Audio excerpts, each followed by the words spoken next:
4 days. So without wasting much of our time, I would like to introduce my today's expert, Dr. Pritika Reddy ma'am. Good evening once again. It's my distinct honor to introduce our expert speaker for today's session in the Faculty Development Program on AI and Digital Tools in Education, Dr. Pritika Reddy ma'am. Dr. Reddy serves as an assistant professor in the School of Mathematics and Computing Science Department at Fiji National University. She holds a PhD in Information Systems and has a strong background in information technology and research. Her research interests encompass higher education pedagogy, mobile learning, digital literacy, AI literacy, the use of AI-driven tools for learning, and digital citizenship. Dr. Reddy's contributions significantly enhanced the academic environment at Fiji National University, particularly in the realms of computing science and information systems. Her work focuses on integrating technology into education, aiming to make learning more accessible and effective. So please join me in welcoming Dr. Pratika ma'am once again as she shares her insights and expertise with us today. So ma'am, I request you to begin the session, please. Thank you. Thank you so much for the lovely introduction, and my heartful thanks goes to the organizers for this workshop. And I'm actually amazed to see that there are more than 100 participants in this workshop.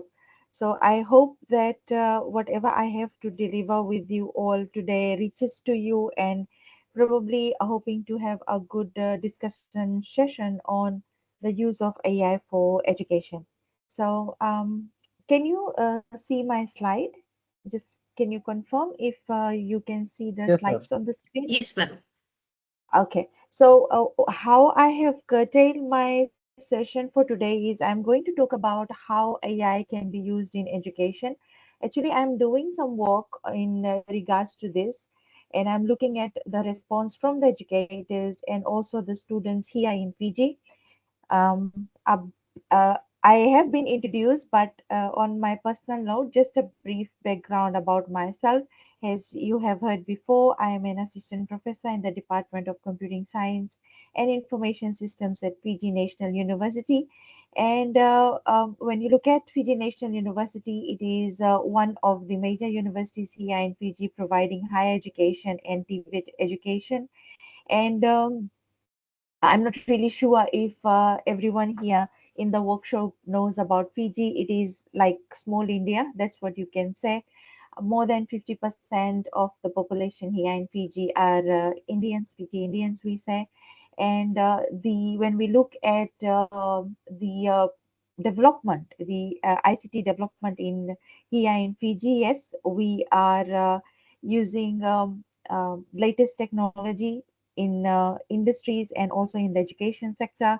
And when we look at our education sector, we also have the different modes of learning. And when I say the different modes, we have blended learning, we have online learning, and then we also have the face-to-face learning together with the integration of latest technologies.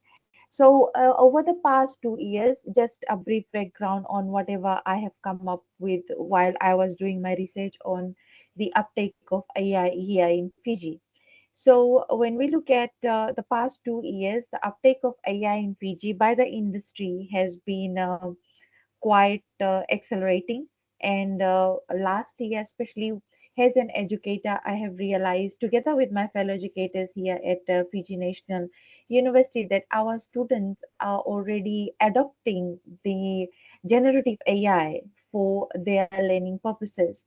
So as educators, one of the challenges that we faced, we all know that if you are an educator and uh, if you deal with students, we know that our students are using generative AI, and there are a lot of ethical considerations and academic integrity concerns that needs to be taken place. So how are we going to deal with it? That was the major question when we realized that our students are already indulging themselves in the use of generative AI. And to our surprise, um, uh, we also realized that our students actually know about the AI plugins. Before I move on, I just wanted to know from the audience how many of you are using generative AI, or you have an idea about generative AI and the use of AI plugins in the apps that you use. So when I look at AI plugins, we look at AI plugins for Microsoft Word, we look at AI plugins for Microsoft Excel, we look at AI plugins for database, and then we have other apps such as WhatsApp, we have Instagram, we have FaceTime, we have Facebook.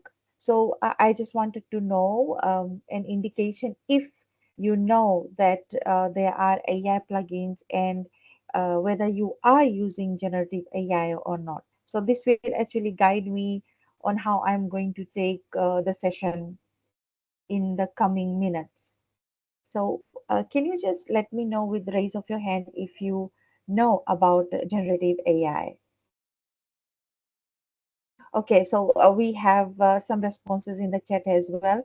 No idea about AI plugin. Yes, I would say many of us, even the experts, they do not have idea about AI plugins.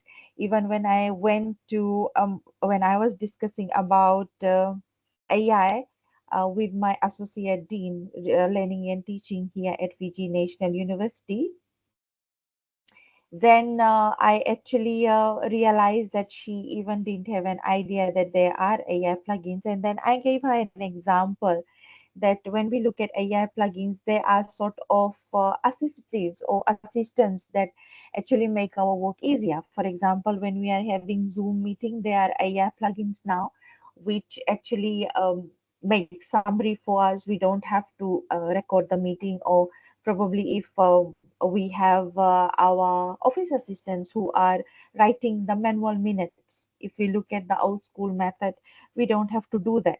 And then some of the it does have concerns as well when we look at AI plugin, because the accuracy is a question, ethics is a question, because whatever you say, the AI plugin or the AI assistant records it, and it can create a humongous amount of issues and challenges. And when we look at the software side, if you belong to the IT department and you are an educator in the IT field, then obviously it becomes challenge for us on how we actually curtail the assessments for our courses, because for assessments for Microsoft Word, for database, for Excel, if students tend to use AI plugins, then somehow um, it may fall into plagiarism, because now, as an educator, how do you make your assessments becomes a question, because if you just give a plain assessment, let's say creating an advertisement as one of your assessments for Microsoft Word, then what the students do is they just type that in the AI plugin, or they use generative AI, then they have the assignment done within 5 minutes. So are we discouraging our students by saying that or making assessments which actually can be plagiarized, or what are the methods, or what are the solutions we have on hand to tackle this AI? Because we all know that when we look at AI or generative AI, it's here to stay. Like before COVID hit, I think COVID was a worldwide issue, and before that, many of the universities, many of the colleges, many of the education institutes, they were reluctant to go to blended mode of learning or online learning. But when COVID happened, all the universities, they had to take their part, going to facilitating the education through online mode of delivery or blended learning. So AI is here to stay, or generative AI is here to stay. And how are we going to deal with these challenges is my main question for this workshop. So before I move on to generative AI, it is very important for us to understand the difference between traditional AI and generative AI, because like even now as a researcher, I feel that there is confusion between the traditional AI, or which we say as AI, and generative AI. So when we look at traditional AI, I classify that as the general umbrella of uh, it's a broad area, and then generative AI becomes part of AI. So when we look at traditional AI and generative AI, there are differences that is very important for us to understand.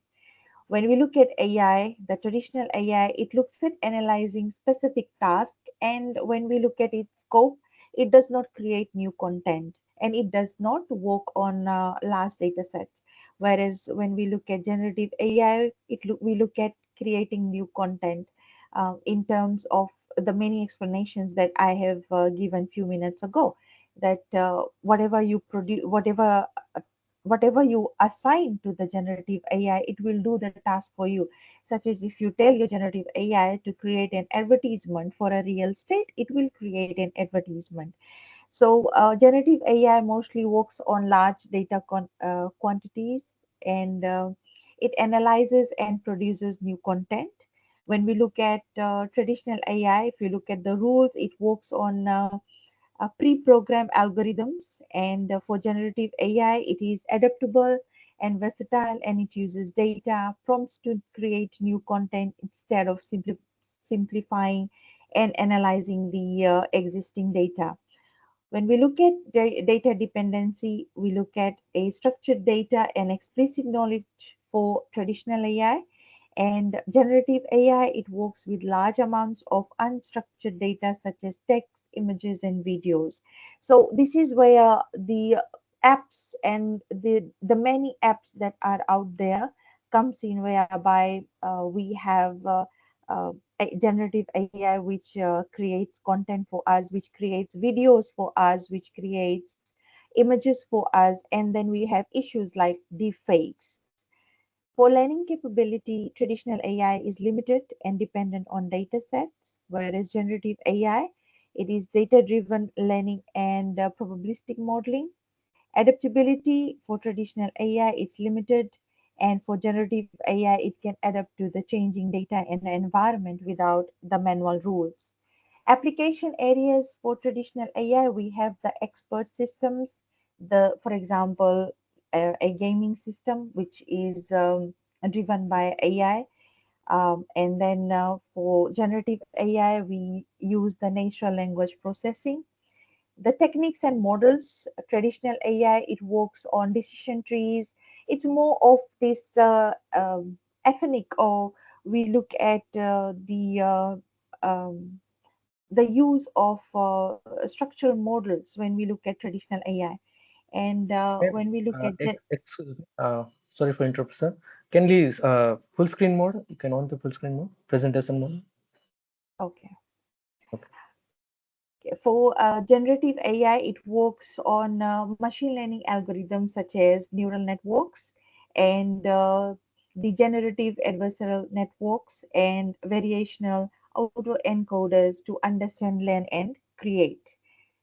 Generative AI in education, I have some examples here on how generative AI is used for education. I think many countries are using generative AI, and they are integrating generative AI in their learning management systems. We have the AI powered learning assistants to improve student learning, intelligent tutoring systems, chatbots, learning assistants for people with disabilities, and gamification technologies. So when we look at this particular field, we have the different chatbots, we say, which is integrated into the learning management systems to help students learn. And this can be rule based, this can be trained chatbots, which specifically are trained for a particular course, and they have a list of questions that actually enable students to learn at their own time and at their own pace, and probably come to the facilitator when and as needed. So if you integrate, or if education or the universities integrate generative AI into the teaching and learning platform, it becomes quite easier for to have this creating an engaging environment for learning and teaching purposes. And then when we talk about inclusive learning for the inclusive of people with disabilities, there are generative AI applications which can assist students with disabilities to learn as well. And countries like China, Korea, we have the United States, and even in Fiji, we are trying to have the chatbots developed to assist us in the teaching and learning processes as well. Virtual reality systems are there to design a more creative learning environment, allowing students to interact with virtual objects, simulation, and environments. Some examples include Grammarly, Duolingo, Khan Learning, Kahoot, Edmo, Zspace, and Google's Assistant. And there are a few more chatbots which has been created to enhance peer-to-peer learning. And what happens in this is, I'm not really sure how it works for universities in India, but in Fiji, we have something known as peer-to-peer sessions. These are face-to-face sessions. Currently, both the universities, there's another university in Fiji, University of the South Pacific, and Fiji National Universities. We have these peer-to-peer learning sessions, which actually assist students in their learning during the semester. So currently, it is run on the face-to-face modes, whereby we have the peers who are assisting the second year or the first year students to better their grades. And now we are working towards the application or towards using generative AI and chatbots to move this platform from face to face to online, whereby we'll have the bots and we will have one of the peers who will be in charge of a particular session, and then we'll have the group of students who actually need assistance in a particular course. So we are trying to integrate generative AI uh, to have a AI powered chatbot at our university as well. So generative AI in education, like I have discussed, many universities they are integrating generative AI in their educational platforms. We also have early warning systems and intelligent tutors integrated at the university level. And it also is integrated at course level as well. So at university level is when we look at the service the university provides to the students and to all the people out there, especially in regards to the courses that are offered by the university or the faculty or the department. I think both the universities here in Fiji, they are trying to integrate chatbots to create a sense of responsibility and marketing and promotional agents that would actually assist the interested candidates to our universities in regards to their programs, in regards to their courses, in regards to the fees, in regards to the other services that are provided by the university. The AI systems with language processing capabilities can also analyze and understand human language, enabling automated essay grading, generalizing personalized feedback, and supporting language learning activities. So this can be also done at the course level actually. When we look at student feedbacks, automated grading or peer-to-peer assessment, there are NLP models which are also integrated into learning management systems that enhance learning environment by promoting peer-to-peer discussions, making suggestions, proposing edits, and guide students by providing real-time feedback. AI-powered recommender systems can suggest relevant educational resources such as books, articles, or online courses based on a student's interests, previous choices, and learning goals. And these generative AI tools and technologies can be an advantage for facilitators as well, which can help the facilitators to prepare their courses, create summaries of documents and lectures, Hello, creating Pritika mind madam. map. Yes, Uh, your presentation is not moving. I think set the uh, presentation. ac- actually, I'm on the same slide at the moment. Generative Okay, AI in right. education. But yes, yes, you, but kindly start with the presentation So it's a full screen mode. So if possible. Can you see my screen? Yes, yes, ma'am. So it's on The the screen full is screen mode? visible, but it's not full screen mode. Uh, Actually, from my end, I have done full screen. Okay, hold on. Okay. So F just so the F5 actually is I'll showing a stop window sharing. only. Okay. Right. I'll stop Yes. sharing. Okay.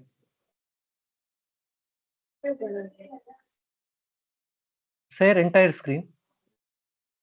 So you said just the window. So that is the problem, I think. Okay.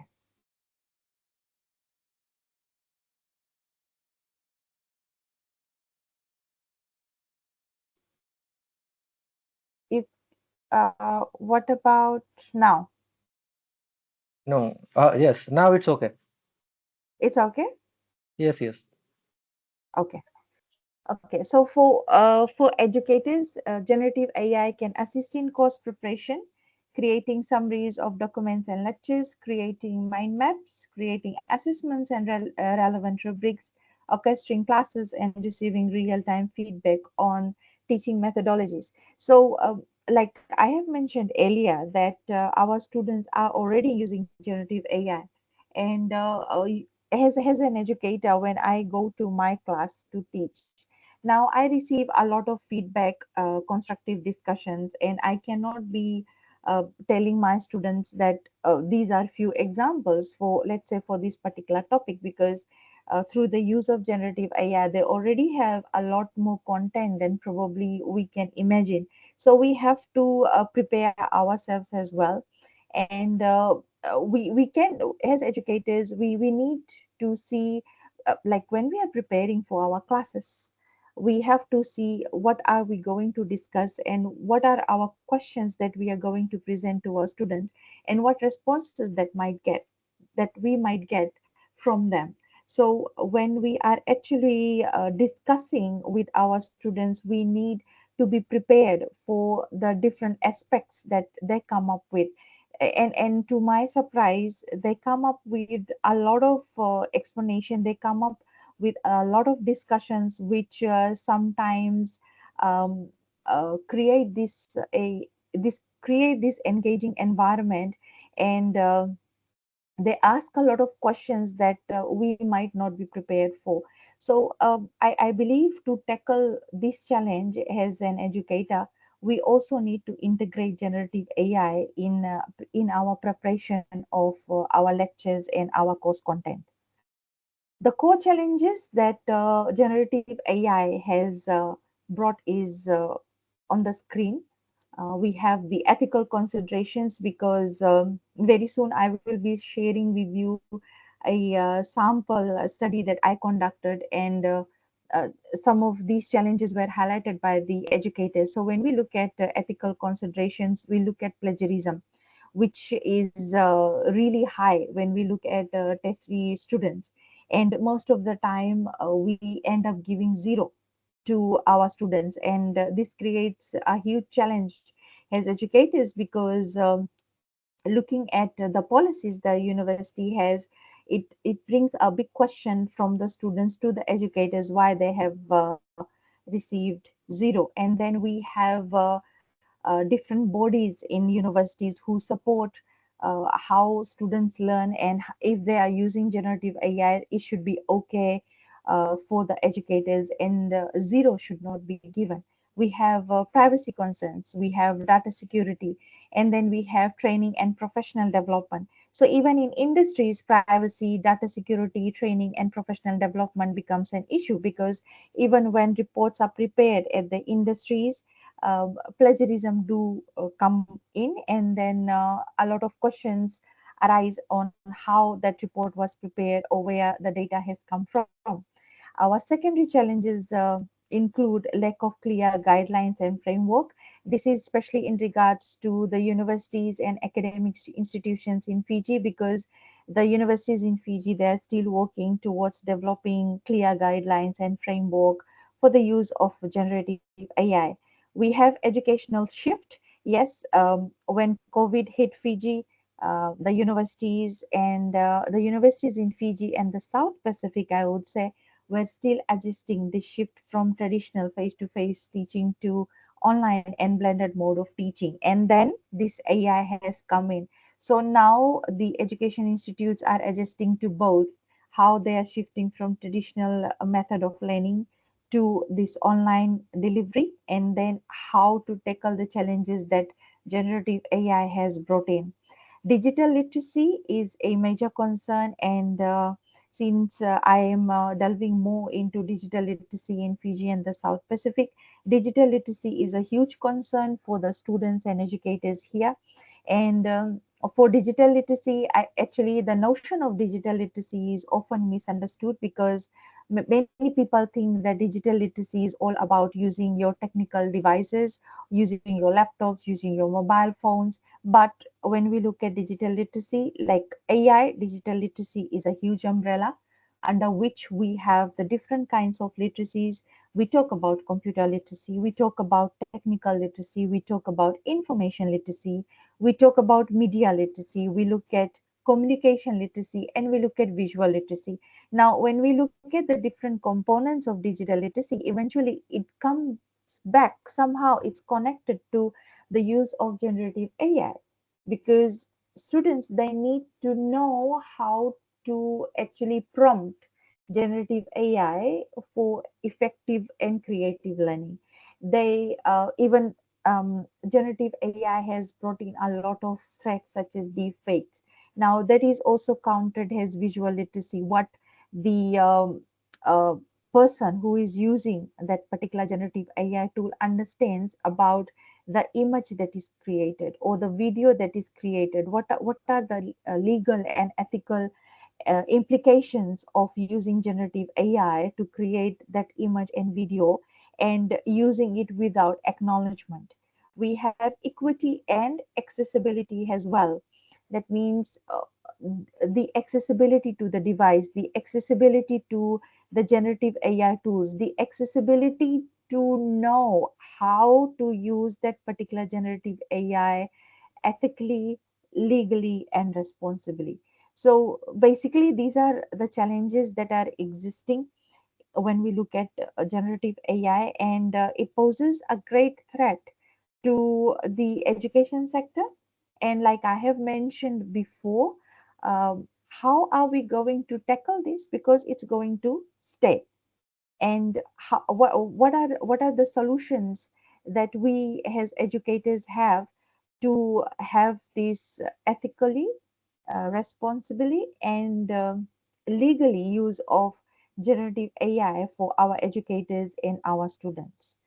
So just a survey. I have a survey for all the participants just to gather on your knowledge of the generative AI.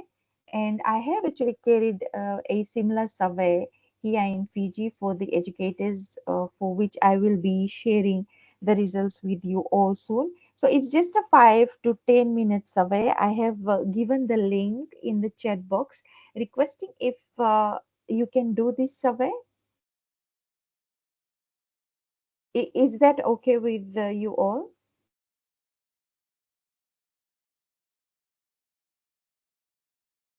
Yes, yes, ma'am.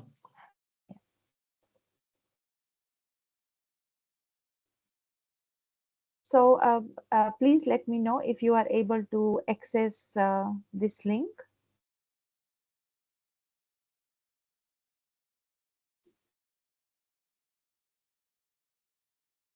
It's accessible. Sorry.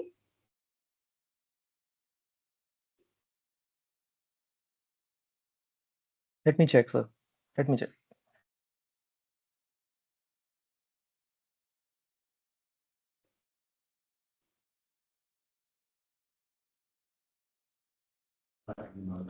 Yes, it is accessible. Okay, thank you. So it will just take 5 to 10 minutes of your time.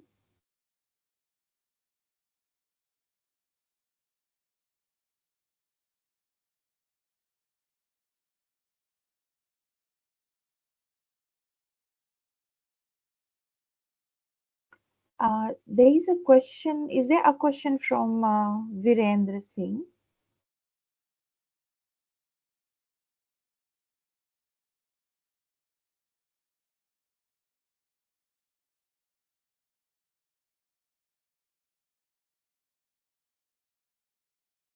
Any participant has any questions during the presentation, kindly raise your hand. I unmute.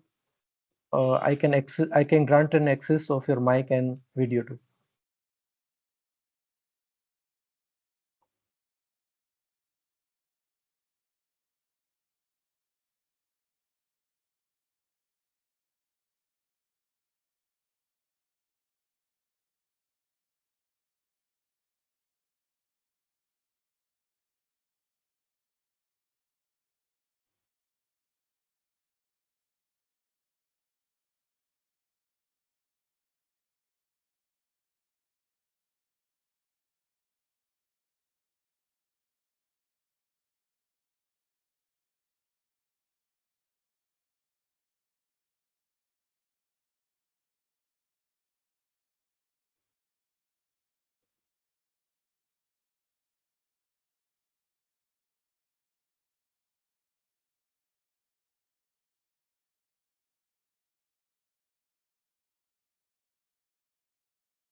Okay, so I can see a lot of responses coming in. So thank you so much for that. While the rest of you are completing the survey, I received a question in the chat box in regards to the plugin. So I just wanted to show you what I meant when I say plugin. Can you confirm if you can see my Microsoft Excel worksheet on the screen? Yes, ma'am. Yes. Right. Okay, so when we say plugin or when we say another name is add-in, so when you go to Microsoft Excel, you can just click on add-in and you can see the different generative AI plugins that are there. So there is one for one is known as GPT for Excel Word, one is Autopilot, one is Python for Excel, one is ChatGPT for Excel, etc. So what you have to do is you can just click on add and you can sign up with your email, and I think some are free versions, some are paid versions. So this can be added as plugins, and if you have, let's say if you're preparing a report, you have to do conditional formatting, or you have to do pivotal analysis, or you have to create a pivot table, you can just feed your prompt to this generative AI plugins and they will do the work for you. So similarly for Microsoft Word, you can see Microsoft Word document on the screen. For Microsoft Word, we also have the add-in button there, and then the generative AI add-ins that are they are on the screen. You have ChatGPT for MS Word, GPT, DeepL for Word, Mendeley, Autopilot. So these are some of the plugins that are there. So our students are using this. They just go and they add the relevant plugin they need. Some are for free, some are for monthly purchase. Let's say I think 20 USD per month or 5 USD per month depends on the generative AI you are using and whatever as a question is there, or if you have to type a speech, you have to type a report, you just prompt your generative AI adding to do that for you, and you will have the solution for your question within 5 or 10 minutes. So these are the plugins. um, these are the plugins that are used by different people. It can be educators, it can be students, it can also be the industry people as well. Okay, so moving on, I can see 95 responses already. So the rest of you, if you are doing the survey, you can continue while listening to whatever results I'm presenting from a case study in Fiji. So I carried out this particular survey for the educators at Fiji National University, and you can see the different types of um,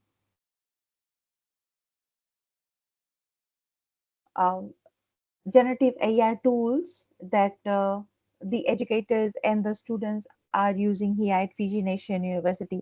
Even to my surprise, some of the generative AI tools were quite new for me when I was preparing this presentation. So, starting from Bing Chat to Delhi to Google Bard, ChatGPT, which is known worldwide, there are some others such as Quick Takes, Black Box, Snapchat AI,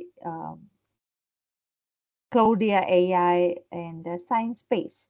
So these were some of the generative AI tools that were used by the educators and the students here in Fiji. And what do they use these generative AI tools for?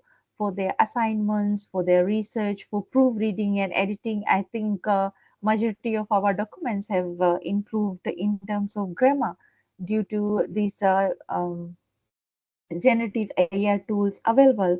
However, if you are a researcher, if you are writing papers or scholarly articles, then I think this becomes a challenge for us because if we use these generative AI tools or paraphrasing tools, I think the journal editors they return the articles to us because they say it's done through the use of AI. So just like our plagiarism detectors, Turnitin, we have the AI detectors as well, and this is one of the concerns that is actually blooming around in terms of the education sector. So we have generating video scripts, writing descriptions for art and visuals, for work purposes, for communication as well, for leisure exploration of AI. And just to add on, like some of you didn't know about generative AI tools, I always tell this to my students that our apps, Facebook, Instagram, Google, and um, the other apps that you might be using in India, they're all hearing us. So if you have your phone beside you, maybe after the workshop, you will get all sorts of information related to generative AI because they are using it, they are hearing us. And what they are using? They're using AI, our traditional AI that I have mentioned before, the use of neural networks. They're using that to hear, or they're tracking our activities. Even when we are looking at the TikTok videos, we are looking at the YouTube videos, the algorithm picks the kind of videos that you see. And then the recommendations are done through the use of these predicted algorithms that are there. So the advantages and disadvantages of generative AI by the students and academics at FNU: very detailed and fast response, saves time, sees others' perspective that is missed out. Actually, yes, maybe we have one perspective about the use of ICT for education, but we look at the generative AI, it brings in the many perspectives of all the authors that have talked about the use of ICT for education. Work becomes easier and faster. It can actually help uh, and motivate the students and the educators, gives ideas on how to write things. This is where the creative learning comes in, and this is where we as educators should understand that AI is not dangerous. It can be used in a much more ethical and engaging manner. It can make our students creative. So we have to design our assignments, we have to design our tutorial questions in a way that actually enable the students to ask AI um, whatever they want to, and then the answer to the question should come in from the students. They can use AI, they can get ideas from AI, but they need to put in their intellect to answer the question that is given to us, or to is given to them, to help understand complex topics, and it boosts productivity. The disadvantages, it always starts with Turnitin for students and educators, and plagiarism, privacy and ethical concerns, and cost. We need to be careful as sometimes there are errors in the content. Yes, I have personally noted that, especially when I was using the plugin in Zoom. So AI is, once again, it's a machine. You have to check what it has presented to you before you submit it has a formal report. Even if you are not an educator, if you are in workforce, you have to go through each and every sentence, because sometimes AI changes the meaning of the sentence that you have prompted. So you have to check, because AI is prone to errors. Misuse can result in shallow learning. Students use AI for generating ideas and assignments without knowing or understanding the concepts, and this is reflected through the exam-based assessments for the higher education. Too much reliance can lead to complacency, and when used by university students for educational tasks, AI can determinantly affect the students' learning. And paid versions of ChatGPT and Gemini is often used by students here at FNU, and sometimes they provide a lot of inaccurate information. So one of the cases from our students were um, the use of like, especially when you have to write literature reviews, or you have to summarize about a certain topic, so they give this whole pages and pages of information without any referencing. So when you ask them, how did you write these pages and pages of information, they say that the reference is ChatGPT. So it becomes very important for us to highlight that no ChatGPT or Gemini or any generative AI cannot be used as a reference. You have to give the real reference where the information has come from, because these generative AI tools, they take information from the big database that is there, and this big database contains a lot of papers which are written by different authors, and they should be acknowledged instead of saying that the generative AI tool is the reference. So that connecting the dots on how students present the information and where they present the information from becomes our responsibility. So it's very important for us as educators to highlight that if you are using information, if you are discussing about a particular topic, if you are giving your thoughts on something and you are referring to generative AI, you have to go back and look for the actual resource where that information was taken from. So educators' response to the use of generative AI, I also had some questions for you there as well. How you can use AI, or are you willing to use AI for your course? So at FNU, when we look at the educators, yes, a majority of them have agreed that AI can be helpful in course development. They want to use AI in the course, and AI can help the students in the course. And this, the responses that is on the screen also shows neutral and disagreement. Why? Because of one of the secondary issues that I highlighted at the beginning of this workshop: digital literacy.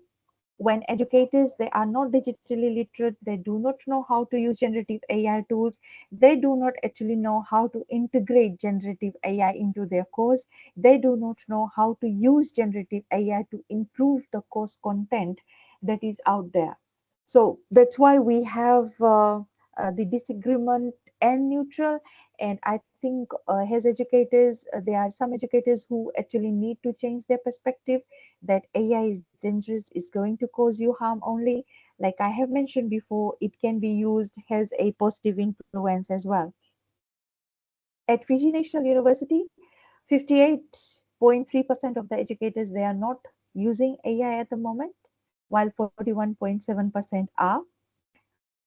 Informing students about ethical use of AI tools and technologies, 68% of the educators do that. Using AI in the course, I think only 30% of the educators have indicated that their students are using AI. And as an educator, do you know how to use AI tools and technologies? Only 52.3% of the educators at Fiji National University know how to use AI for their teaching and learning purposes. How do you deal with student assessments that are completing using AI tools? And I presented this in one of the learning and teaching meetings at my university. And the student rep was there. When he saw penalty applies for 100% in AI, or more than 50%, if your AI index is more than 50%, we give zero. He came up very boldly and said that that was unethical for educators to give the students zero. So when we talked about this as what should be done, one of the things that was highlighted was there needs to be a proper guideline, there needs to be a framework, there needs to be a policy for every education institute in regards to the use of AI. Like plagiarism, when before AI came, we were looking at plagiarism. We had the different indexes that above 50% can be zero, above 20% can be a deduction of 5% or 10%. So similarly, they want the education sector or the education institute to come up with their own policies, their own frameworks, which guide them in regards to the use of generative AI tools for the learning and teaching practices at universities. So issues that were faced was plagiarism. Students were not able to answer the same questions in the exam because they become too dependent and reliant on generative AI. So like mentioned before, generative AI also can give errors, so student answers can be also full of errors. So if the students are not guided on how to use AI, then obviously they will present their assessment where they might have errors, where they might include assessments which are almost 100% copied using generative AI tools. So educators are not actually able to gauge the true understanding or the ability of the students to think critically. Now, time for some discussion. If you are an educator, or even if you are not an educator, I would like to know what are some of the challenges that you face when you are using generative AI. So this can come in form of if you are from an industry or if you are an educator as well. And like we have our organizers here who have organized the workshop for you, they can organize maybe training or workshops on how generative AI can be used and how the challenges that you are currently facing can be tackled. So maybe we can have a 5 minute or so discussion in regards to the challenges that you are facing as an educator or as an industry specialist when it comes to the use of generative AI. Or you can share your thoughts on whatever I have presented for, let's say, about 55 minutes for this workshop, and we can discuss on the numerous issues that are out there. Like, I'm from Fiji, I can share my experiences, and I would love to hear your thoughts on the challenges that you are facing in regards to the use of generative AI.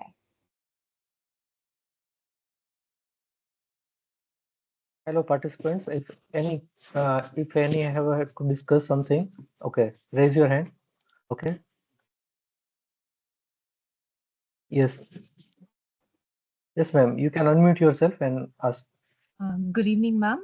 Thank you Good for evening. the very informative session. Yes, this ethical issue has been a really big problem when we are guiding the students. And I, as a PG teacher, I have faced that they don't want to read any publications. They just want to Yeah, summarize, skim it yeah, just as it is, why to go through every each line.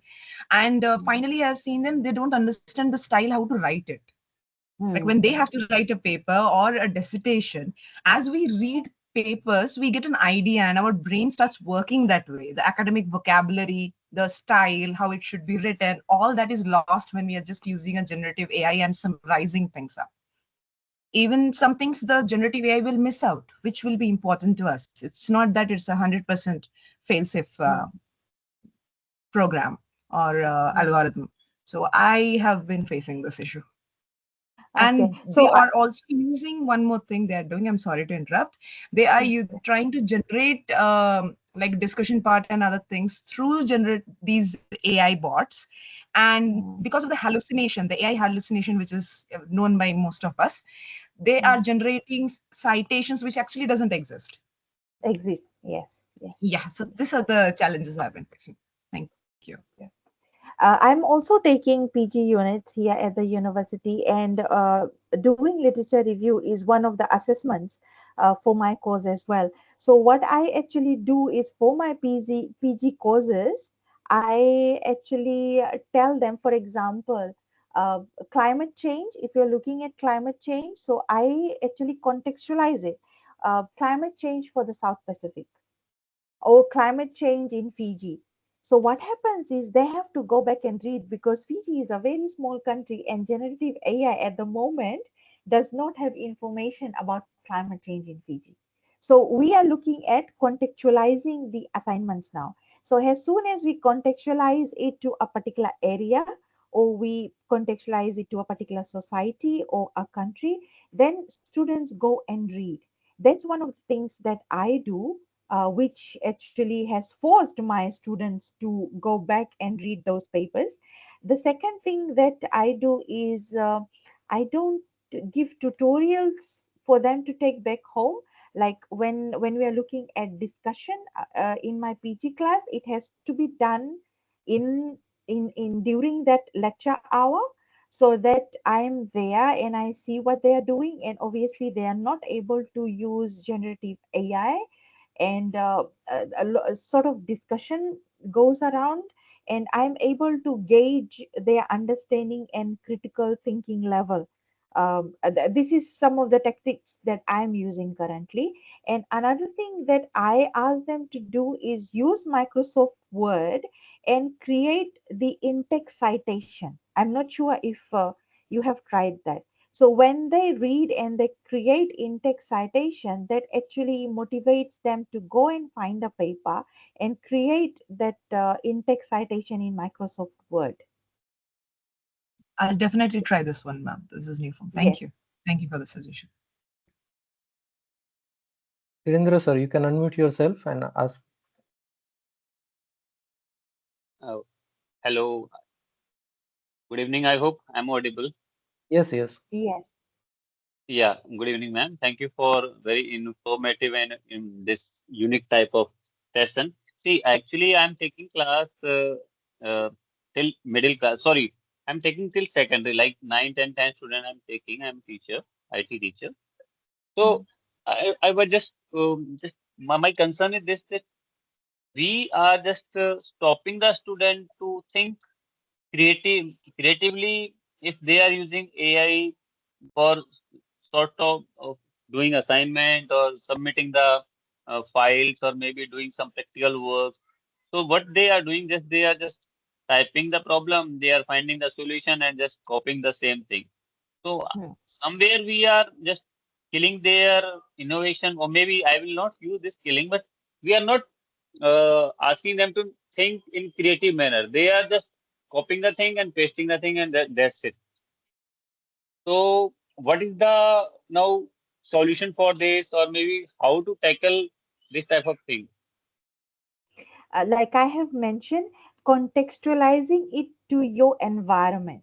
That's what we have started doing. If you're talking about climate change in Fiji. If you're talking about use of ICT for education, use of ICT for education in Fiji. So probably if you are looking at evolution of something, so we could contextualize it to Fiji and the South Pacific. So if once we do that, generative AI is not able to respond to that particular contextualized question. Like for example, can you give me one question, like one essay question?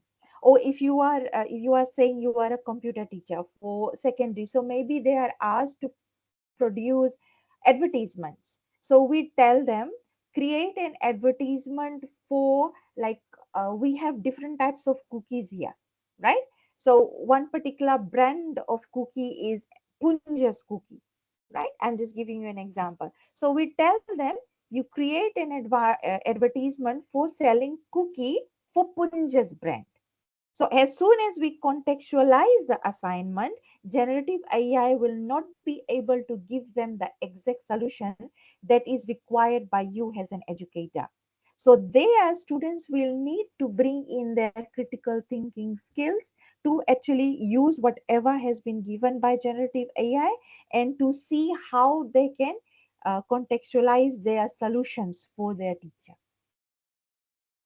Right, right. Thank you so much. Means we have to be wise whenever we are putting the question in front of them, right? Yes, yes. Fine, fine. Thank you. Actually, it is more like a game now. It's like students with AI versus the educators. So we also have to be that strong players now. That's what we say here, that we now have to tackle our students being stronger players.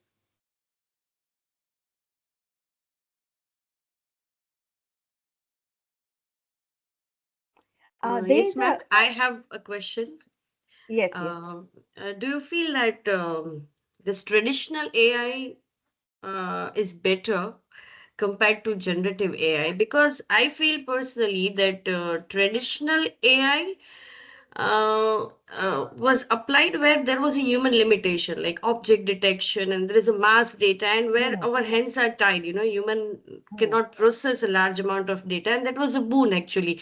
But now with yes. this, as the technology is progressing, generative AI is actually, as everyone has felt, and that is the fact also, that it's blocking the human creativity and capability, may it be a teacher or a student. And it's so tempting, it's very Hmm, tempting actually, that with just a single click and a single word, hmm, these tools are generating whatever you want in whatever style.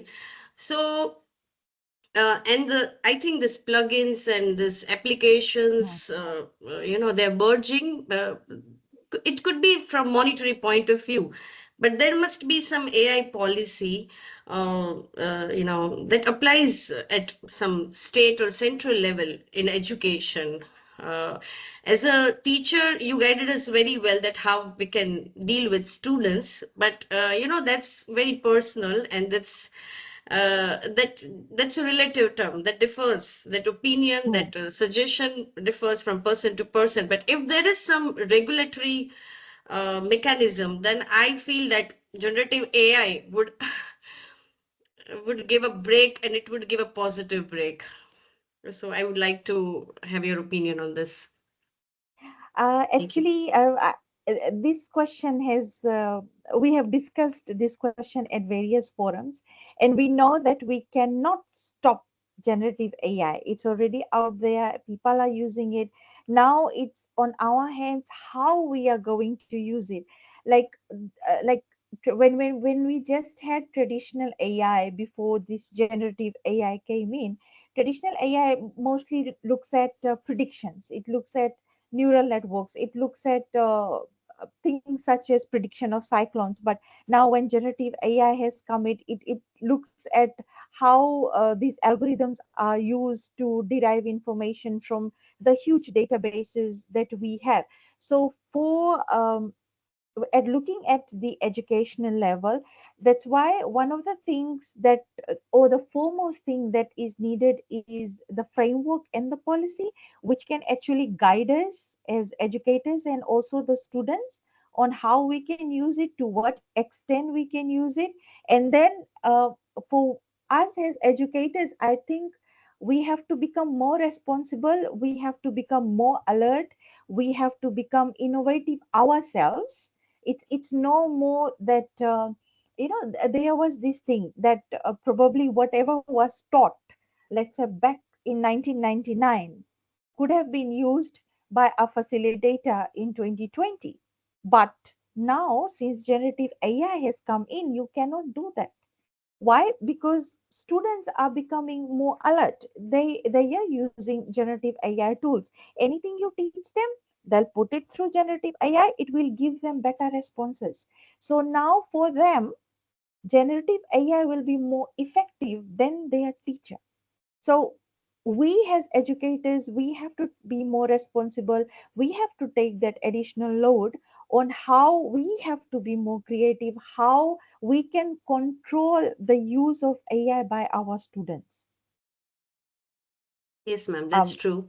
yes. So we cannot sit back and relax now and that okay, these are the materials. Even my own materials that I taught in 2022, I have been given the same units in 2025, and I know that I won't be able to use that because generative AI is there.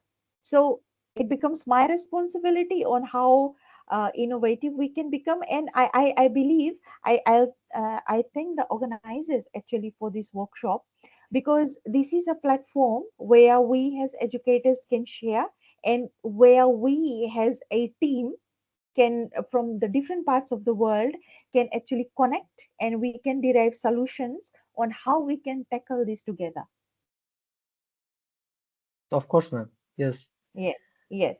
So Basically, I now the AI is in trends, so hmm, we make AI our friends. So that is the yes, basic need.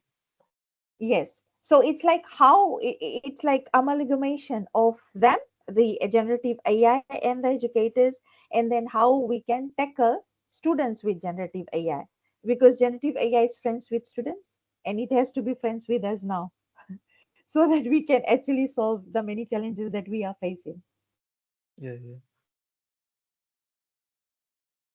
I think there is one more question or suggestion from someone.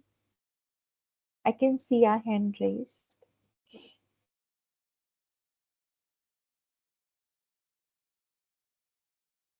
Kavisha, ma'am, is there any questions from your side? No, sir. Thank you. Okay. I Okay. Okay, so moving on. Actually, I have an activity for all of you here. What I wanted all of you to do is to experience this AI, one of the AI tools, and then how it can assist us as an educator or maybe even in industry.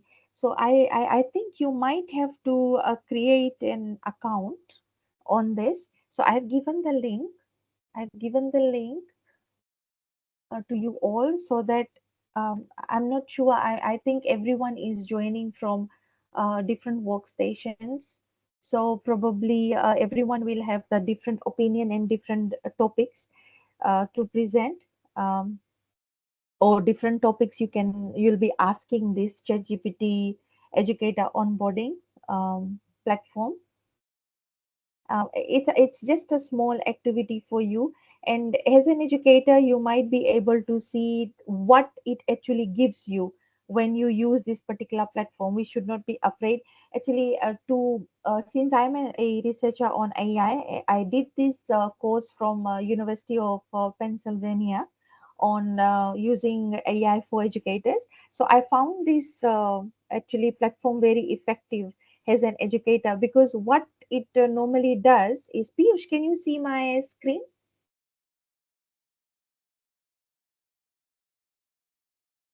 Yes, ma'am. Yes, ma'am. Okay. Okay. So you can see it's very interactive. It says, let's chat how we can use this. So um, create a lesson for system development life cycle. So what I liked about this particular platform was it actually asks what I want to do. Like I before I remember when I was started using ChatGPT. If I would type that question there, it would just give me huge content that system development life cycle is this, it's like that, it's blah blah blah blah. Now it's going a level inside. It says, what is the learning level of student of your students? Are they in high school, undergraduate, graduate, or professional development programs? So I can choose and I can curtail my content. So let's say I choose high school, since one of the participant mentioned he's from high school.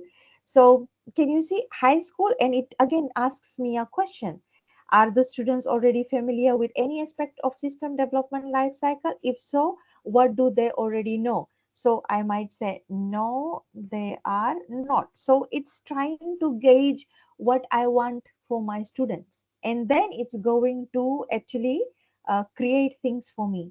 So now the objectives: to create a lesson on SDLC. Do you want to co-create a full syllabus for the course, develop an explanation tailored for high schoolers, or create a quiz understanding of SDL concepts? So let me know which option feels right for you. I can choose one, two, or three, or I can say all of them, so that I can get the entire content for the 2 or 3 hour class. And then, can you see it's prompting me more questions? How long will this course be? How often will you meet? Specific topics or concept related to SDLC you would like to cover. So for question number one, I would say 2 weeks, and that will be 2 times a week. And then I'm not right. So it's giving me the topics that I would want to have. So after understanding after understanding what I have prompted, it's giving me the objectives. And I think objectives is um, one of the important things when we create our lessons. So I'm telling the prompt that I want all the objectives to be covered. So it's going to give me all the details that I want for the system development life cycle, and it's giving me the schedule, like 2 week schedule, 4 sessions, what will be covered in the 4 sessions, and blah blah blah. It's can you see how effectively it works and how it makes our work easier? Yes, definitely. So yeah. So, I have also been involved in creating course outlines for many courses, and these are the things that we actually do when we are creating course outlines. We define the objectives, we define the schedule, we define everything that this particular platform is asking. It is, madam, it's a personalized GPT or something like that. You customize Yes, OpenAI. Yes, yes. So that's why I have given you the link, and then it's yes, required any okay. coding or it's as a simple thing No, you have to no. customize. It's yes, it's doing whatever I'm doing. No coding, nothing. So can you Okay. see now it has moved on to create the different content, the examples and blah blah blah. So this is what you can use to modify your notes as an educator, because like I said, we need to be creative as well. So this is one of the exciting things that I found out from that particular small course that I did from University of Pennsylvania. So I decided to share with you all in this workshop to actually assist the many educators that are there. And So what I basically, like, ma'am, when we get this kind of an customized GPT is available in Chat GPT, or we can get link from somewhere else. I'm not really sure. I got this link from that particular course that I did. So I'm using that. I have saved the Okay. link and I'm using that. And I think there is a paid version. We can explore more if you want to actually create more content or you want to customize your own content. But this was one of the links that I found to be effective. And it's like what I want as an educator because it's asking me questions. And even if you are programmers here, many of the educators might be programmers. And this is what one of my colleagues does when he gives a programming assignment, because we have a lot of content management system which students use. We have chat gpt which can actually create an application and give it to you. So what he does is he creates a public programming question, and then he feeds into ChatGPT to see the solution, and then he tries to modify. So as soon as he modifies the question, then what happens is ChatGPT gives you the solution, but it's like this: APZTM. So you have to arrange as a student. So that actually is using ChatGPT together with the student knowledge that he or she has gained and the creative thinking skills. So these are some of the ways that we educators here at FNU in the Department of Computing Science, we are handling the use of generative AI for teaching and learning. So I think Piyush, you told me I just Yes. had 10 minutes. Yes. So Yes. Okay. So it's a very informative session for the use of personalized GPT, or you can say the customized GPT. That is mm, very useful, and we can train our GPT in mm, our own ways. So that is very yes. important. Mm.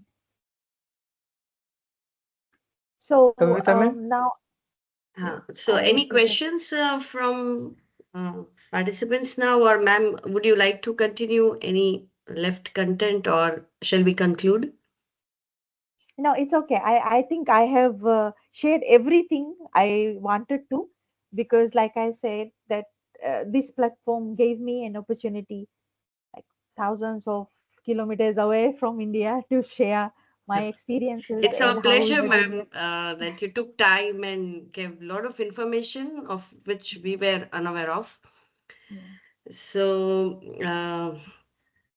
ma'am, I just would like to brief up what you have taught, and you begin with the difference between traditional AI and generative AI, and you discussed about various plugins. Of course, they're extremely useful, and you gave a lot of a very long list. And I feel rarely one or two tools we might personally. I just use ChatGPT, so I got a lot of information from that, and I hope our participants will make utmost use of it. And you discussed advantages, disadvantages. It has pros and cons, of course, we know. And the best part of you that you shared the way you guide your students to enhance their creativity, and you gave us the solution to overcome the disadvantages of generative AI. So I think that's very ethical of you, and to make the best use of your knowledge. And I hope that this reaches at a good pace and a lot of mass. So thank you, ma'am, once again for coming and joining us. I think, sorry, I think there is one request. Please discuss once again on Yeah, second I think question. this has come third time, but Yes, I also noticed. yeah. And this was, I think, the second question was that list of AI tools, which I was mentioning in my conclusive remarks. Was this one? Second question, overall summary. No, the previous one. Yes, ma'am. This That one. this No, one. no, no. No, no, no. Okay, this one. The previous one, I No. think it was, yes, this one. Okay. Yes. So these DAM are Batal. Yeah. yes. Is So it the one these you're were asking for? I'm asking the participant. yeah. Is it the slide you are asking for? Piyush, can you unmute that person if he wants to discuss, or dmbatl@gmail.com? Go ahead. We already unmuted, so there is no questions now. Okay. Actually, I have shared this PowerPoint with Piyush. So probably Yes, sir. I also Yes, sir. received a request. Yes. So you maybe you can forward He's it saying that to he has them. some audio problem. It's Okay. okay. We'll get the information from the PPT shared by ma'am. Mm. Okay. Okay. Thank you, ma'am. Thank you once again. Thank you so much. Thank you for the Thank opportunity. you. Thank you. Thank you, Thank Thank ma'am. you you. a lot. We start our next session uh, at 8. Sorry, at 7:30. Kindly join. So we'll have a break of 10 minutes, right? It's Yes, yes. 7:22.